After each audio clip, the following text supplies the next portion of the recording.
갑자기 주가가 막 떨어지는 겁니다. 그럼 어떻게 하시겠어요? 주식이 하락할 때 패닉셀을 하지 않으려면 하는 명확한 이유를 알아야 합니다. 이거 진짜 완전 꿀팁이네요. 주식 투자를 시작하면 공부해야 할 것들이 참 많습니다. 기본적인 주식 용어 숙지부터 기업 분석, 그리고 사회 전반적인 이슈 파악까지 하루 종일 주식 공부만 해도 시간이 모자란데요. 이 나 정도면 주식 투자 중수 정도는 된다 하시는 분들도 아마 오늘 알려드릴 내용에 대해서는 잘 모르시는 분들이 많을 것 같습니다. 과연 어떤 내용을 소개할지 궁금하시다면 재벌투자연구소 채널 좋아요, 구독, 알림 설정 해주시고요. 영상 끝까지 시청해주세요.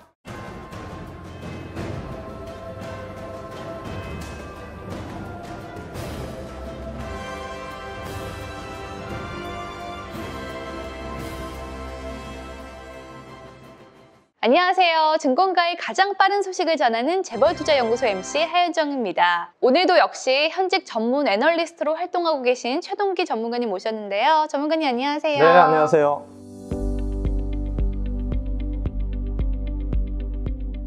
오늘은 일반적인 개인 투자자들이 잘 알지 못하는 상장 기업의 자금 조달 방법에 대해서 소개해 볼까 합니다. 아니 전문가님, 이 상장 기업이 자금 조달을 하는 방법까지 개인 투자자들이 공부를 해야 되는 건가요? 이거 난이도가 상당한데요. 그렇게 생각하시는 분들도 다수 있을 것 같은데요. 오늘 소개하려는 내용은 주식을 한다면 꼭 알아야 하는 부분이기 때문에 다소 어렵더라도 잘 따라와 주셔야 합니다. 본격적으로 설명을 시작하기 전에 한 가지 질문을 드리겠습니다. 아나운서님이 최근 주식을 하나 샀는데 갑자기 주가가 막 떨어지는 겁니다. 그럼 어떻게 하시겠어요? 글쎄요, 사실 저도 지금 질문 주신 부분이 주식하면서 가장 어렵다고 느끼는 부분 중에 하나인데요. 주식을 하다 보니까 주가가 떨어지는데 대체 왜 떨어지는지 이유를 모를 때가 많더라고요. 이유를 모르니까 더 불안해지고 또 결국에는 못 버티고 패닉셀하는 경우도 종종 있었어요. 대부분의 개인 투자자들이 그럴 겁니다. 개인 투자자들이 주가 하락 원인을 찾지 못하는 이유는 간단합니다. 주가 하락에 너무나도 많은 요인들이 작용하기 때문이죠. 예를 들면 회사의 실적이 좋게 나왔는데도 불구하고 전체적으로 장이 안 좋으면 주가가 하락할 수 있습니다. 또한 해당 회사의 CEO나 임원에게 문제가 발생한 경우도 있고, 그 밖에도 회사 내부적인 사정으로 자금난이 생겼을 수도 있죠. 그럼 혹시 마지막에 언급하신 이 자금난 부분 때문에 이 자금 조달 방법을 소개하시려는 건가요? 역시 아나운서님은 눈치가 백단이네요. 주식이 하락할 때 패닉셀을 하지 않으려면 해당 주식이 하락하는 명확한 이유를 알아야 합니다. 하락 이유를 안다면 심리적으로 불안하거나 위축되지 않기 때문이죠. 아까도 말씀드렸듯이 주가가 하락하는 원인은 정말 다양한데 오늘 소개해드리는 자금 조달 내용이 하락 원인을 체크하는 리스트 중 하나인 것입니다. 그렇군요. 그럼 상장 기업의 자금 조달 방법에는 어떤 것들이 있는지 좀 알려주세요. 우선 기업이 자금을 조달하는 목적이 굉장히 중요한데요. 사업 확장이나 R&D로 추가 필요 자금이 발생한 경우, 그리고 업황이 좋지 않아 생존을 위해 자금을 조달하는 경우, 이렇게 두 가지로 나뉩니다. 당연히 전자의 경우는 너무 무리해서 비용을 지출하지 않는 한 자금 조달의 흔적이 보이더라도 홀딩할 명분이 있죠. 반대로 업황이 좋지 않아 자금 조달을 한 경우에는 매도를 고려해야 할 것입니다. 그렇다면 내가 투자하고 있는 회사가 이 자금 조달을 받았다고 하더라도 그 자금을 어떤 용도로 사용했느냐에 따라서 매도할지 홀딩할지 판단을 하면 되겠네요. 네, 맞습니다. 상장 기업들의 자금 조달 방법은 크게 5가지가 있습니다.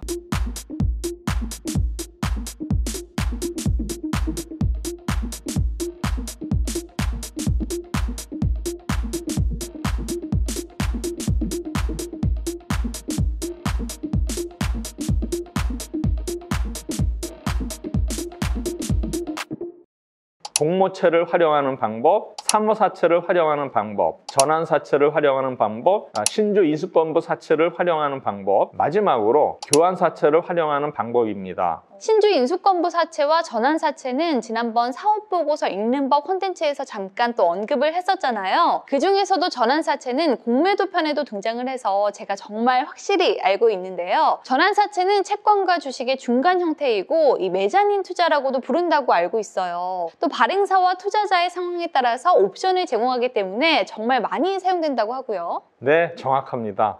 아까 전환사채에 옵션이 있다고 말씀하셨는데 옵션 이야기를 좀 해보겠습니다. 전환사채에는 콜옵션, 풋옵션 등의 옵션이 있습니다. 콜옵션은 투자자의 전환사채 투자금 중 일부에 대해서 전환에 대한 권리를 발행사가 가지고 올 수 있는 옵션입니다. 이 콜옵션 사례는 지난 4월 HMM 케이스를 보면 더 이해가 빠를 것 같은데요. 이 HMM에서 2020년 12월 10일에 2,400억 원의 전환사채를 발행을 했었는데 4월 8일에 중도상환 청구권, 그러니까 콜옵션을 행사를 했더라고요. 그렇죠. 그때 당시만 해도 최소 2배 이상은 주가가 오른 상태여서 아마도 대부분의 투자자는 주식으로 전환하지 않았을까 생각이 됩니다. 그럼 반대로 이 전환사채를 발행한 시점보다 이 HMM의 주가가 하락을 했다면 투자자들이 풋옵션을 행사를 했겠네요. 전환가액 이상으로 상승하지 않았으니까 또 투자 수익을 기대할 수 없었을 테고요. 네, 맞습니다. 풋옵션은 조기 상환 청구권으로 채권자가 기업에게 만기 전 전환사채를 다시 사갈 것을 요구할 권리니까요. 그런데 전문가님, 이 전환사채를 활용해서 투자 방향도 예측을 할 수가 있다고요? 네,